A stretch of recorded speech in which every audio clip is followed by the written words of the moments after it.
بسم أبون ودن منفس قدسن حد أملاك آمين. معالتاوي نبابات شمالدت سولوس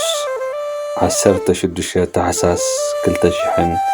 إسران حموشتن ملأختي بأولوس نفس الجلاتيا مراف 4 كاب 10 كساب إسران حدن أحواتي كنت أنا خمغاتكم زخنكم نسخاتكم كما يكتكونوا اللي منكم علىه حانتكوا أي قفعكم منن جناخي بتقدماي جزي بمغنيات دخام سجاي وانجيل كم سبخ كلكم تفلتيهم كم ملأخ أملاخ كم كريستوس يسوس جيركم تقبلكم نمبر نتي أب سجاي نفتنا زخنكم زنبركوا أين عقكم وان أي تتصيفكم وان يتحاقسكم دقا نما يبله زكال نيرو انت زخون عينكم وكا كي ترافع أوتيهم مهابكم نيركم إذ بعلي مسكر لكم علىه أمه حق السلاز نجركم دو سألائي كوينكم أتوم بأخاتكم زقدسو زمسلو زلو كاباي مئنت خفاليكم أمه بأتوم كم اتقدسو كقبركم إلوم إيوم انبر نتقبؤكم إلوم أيكونون نتقبؤكم دعايكم انبر سب بأخاتكم كقدس سناي إيو إذا أنا مسخاتكم كلكو تراي زيكونه كل جزي كخون علوه أتوم دك كريستوس أبخاتكم سأل كم بحدش كم بحمام حرسي اتعرلكم علىه بأخاتكم زقبرت أفئني علىهما حج مسخاتكم كله دمت أيون كلوت مفتخو نسخاتكم أنتم نحجي إن فتامكم كتنبرو اتدلي زلكم اسكا نقورني أمبر دونة حجي زبلوت سمعوا علىهم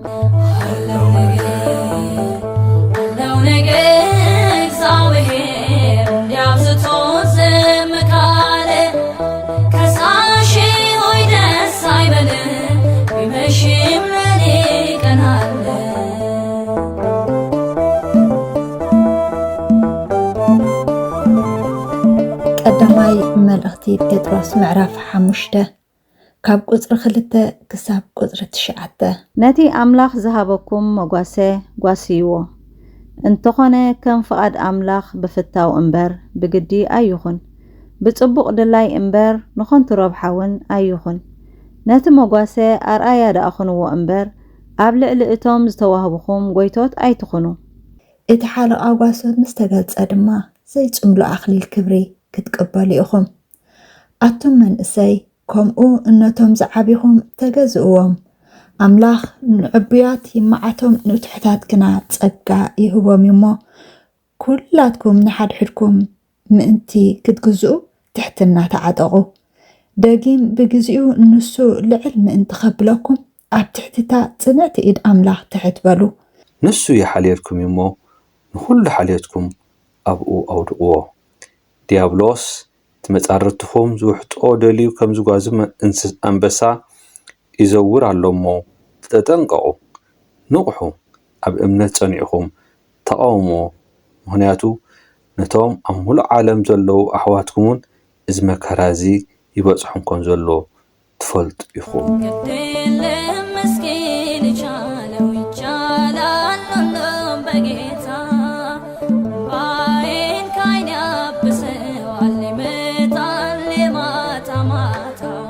قبر حواريات معرف حموشته كف فقد حده كسف فقدي 11 هنانيا زسوم سبعي مسب إرا سبيتو مدرشته كابتواقو مس سبيتو تماخيرو مقيلو أترفه نتحاد مقال دما أبتقى أقرا حواريات هنبارو بيدروس كا بن حنانيا نمنفس قدوس كتحسو كاواقات مدرخة مقيل كتحبسي سلمتاي زيتان لبخا ملو كي تشهد أس نات كادو ينبرن نشهد كايوس أبئيد كادو أي نبرن كمي جيركاخة نزنا قرزي بلبخا حسب كايو نأملاخ مبر نسب أحسخان بولو هنانيا إذا قال زي مسمع وديقو موته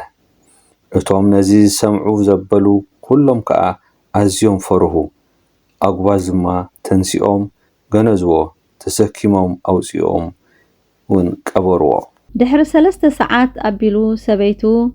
እቲ ዝኾነ ከይፈለጠት መጸት ጴጥሮስ ከዓ እስከ ንገርኒ ንመሬትኩም በዚ ክንዲ ዝዲኹም ዝሸጥኩምዎ ኢሉ ሓተታ ንሳ ከዓ እወ በዚ ክንዲ እዩ በለቶ ጴጥሮስ ድማ ከመይከ መንፈስ እግዚአብሔር ንምፍትታን ተሰማማዕኩም እቶም ንሰብኣይኪ ዝቐበሩ እንሆ ኣብ ደገ ኣለዉ ንኣኽ ድማ ከውፅእኽ እዮም በላ ብኡብኡ ኣብ ጥቓ እግሩ ወደቐት እሞ ሞተት እቶም ኣግባዝ ምስ ኣተዉ ሞይታ ስለ ዝጸንሓቶም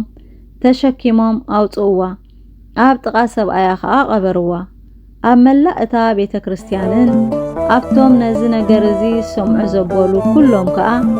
ዓብ ፍርሃት ኮነ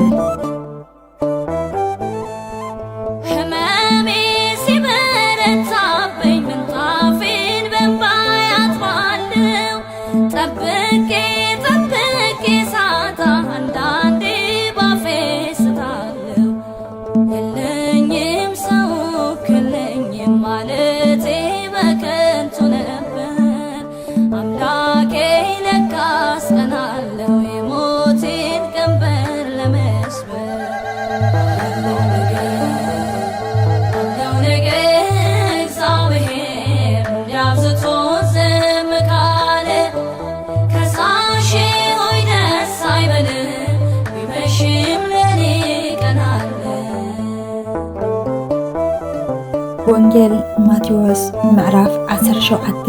ካብ ቁጥሪ 14 ክሳብ ቁጥሪ 24 ናብቲ እኩብ ህዝቢ ምስ በጽሑ ሓደ ሰብኣይ ናብኡ ቀሪቡ ይነስኣሉ በሎውን ጎይታይ ንወደይ መሓረለይ ሕማም ባርያ በብወርሒ ይለዓሎ ሓሳር ድማ የጽቅቦ ንሱ ብዙሕ ሳዕ ኣብ ሓዊ ብዙሕ ሳዕ ድማ ኣብ ማይ ይወድቑሞ ናብ ደቀ መዛሙርትኻ ኣምጽየስ ምሕዋይ ሰኣኑ ኢየሱስ ግና መሊሱ ኣታ ዘይኣማኒ ቄናን ወለዶ ክሳዕ መዓዝ እሞ ምሳኻትኩም ክነብር እየ ክሳዕ መዓዝ ክዕገሰኩም እየ ናብዚ ናባይ ኣምጽዎ በሎም ሽዑ ኢየሱስ ገንሖ እቲ ጋኔን ከዓ ካብኡ ወፅእ እቲ ቆልዓ ድማ በታ ሰዓት እቲኣ ሓወየ ድሕርዚ ደቀ መዛሙርቱ ብሕት ኢሎም ናብ ኢየሱስ ቀሪቦም ስለምንታይ ደኣ ንሕና ምውፁ ዝሰኣና በልዎ ኢየሱስ ከዓ ብጉድለት እምነትኩም እዩ ብሓቂ እብለኩም ኣለኹ ክንዲ ፍረ ኣድሪ እተኣክል እምነት እንተኣልያትኩም ነዚ እምባ እዚ ካብዚ ናብቲ ገዓዝ እንተበልኩምዎ ይገእዝ ዘይከኣለኩም ነገር የልቦን እዚ ከምዚ ዝኣመሰለ ዓይነት ግና ብጸሎትን ብጾምን እንተዘይኮይኑ ኣይወፅእን እዩ በሎም ኣብ ገሊላ ክመላለሱ ከለዉ ኢየሱስ ወዲ ሰብ ኣብ ቤት ሰብ ክትሓዝ ኣለዎ ክቐትልዎ ብሳልሰይቲ መዓልቲ ድማ ክትንስኡ በሎም ንሳቶም ከዓ ኣዝዮም ጓሃዩ ኣምናለሁ ኣለ በሰማይ ዳኛዬ ኣያንቀላፋ ለጊዜው ይመስላል እንጂ የምኑኝ እውነት አይጠፋ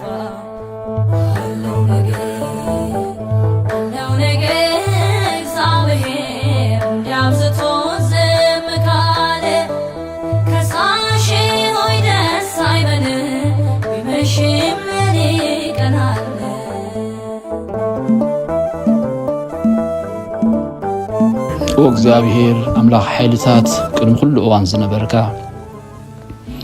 ንዘለዓለሙን ህልው ዝኾንካ ፀሓይ ብመዓልቲ ከብር ጸልማት ከዓ ንዕረፍቲ ደቂ ሰባት ዝፈጠርካ ኦ ንጉስ ዘለዓለም ንዛለይቲ እዚኣ ብሰላም ሕዲርካ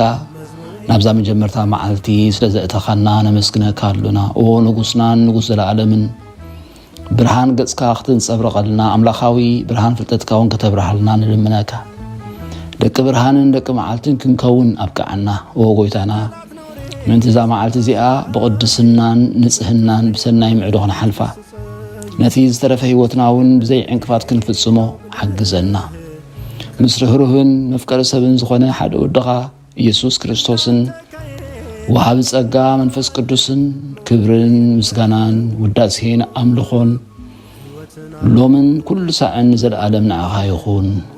አሜን ኦን ብርሃን ትልእኮም ዝፍኖ ንፀሓይ ኣብ ልዕሊ ሓጣንን ጻድቃንን ተብርቕ ጎይታ ንፀሓይ ኣብ ኩሉ ዓለም ከብርህ ዝገበርካ ልብናን ኣእምሮናን ምስተውዓልና ናብርህ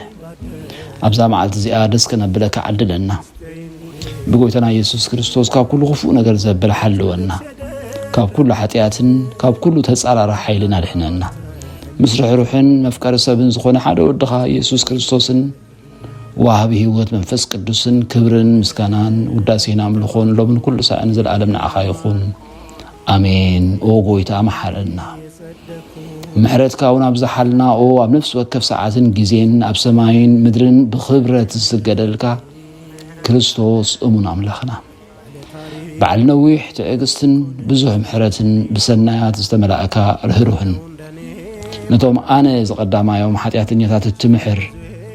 ንሓጥእ ብንስሓ ተመሊሱ ብህይወት ክነብር እምበር ሞቱ ዘይትደሊ ምእንትቲ ዝጽበዮም ዘሎ ተስፋ ሰማያት ክረኽቡ ንኹሎም ናብ ድሕነት እትዕድም ኦ ጎይታ ኣብዛ ሰዓት እዚኣን ኣብ ኩሉ ሰዓታትን ልመናና ተቐበል ህይወትና ኣቃናዓልና ትእዛዛትካ ክንገብር ምርሓና መንፈስና ቅድስ ስጋናን ሓሳባትና ናንጽህ ትምኒትና እውን ስመር ሕማምና ፈውስ ሓጢኣትና ሕደገልና ካብ ኩሉ ክፉእ ሓዘንን ስቅያት ልብን ርዳኣና ብህልውናኦም ክንዕቆብ ብቅዱሳን መላእኽትኻ ሓልወና ናብ ውህደት እምነት ከነምርሕ ምእንቲ ናብቲ ዘይምርመርን ዘይውሰንን ፍልጠትካ ክንበጽሕ ዓድለና ንስኻ ንዘለዓለም ብሩኽ ኣምላኽ ኢኻ ኣሜን።